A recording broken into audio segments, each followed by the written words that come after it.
Hey everybody, planks are a fantastic exercise to work your core and your shoulders, as well as getting a great challenge for balance and stability, which is why we did tons of planks and plank variations when I was training Amir Khan for his role as an acrobat in his film Doom 3.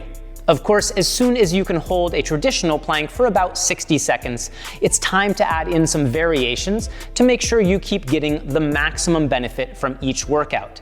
So in today's video, I'm going to show you 20 different plank variations you can try.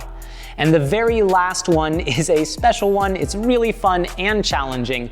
The first person to send me in a video of themselves doing that last plank variation will get a free month in the top level of my membership program, and will feature you on our Instagram page. So let's jump right in.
There you have it, 20 plank variations for you to try. Make sure to like and subscribe. Check out my membership program in the description below. I'm David Posnick.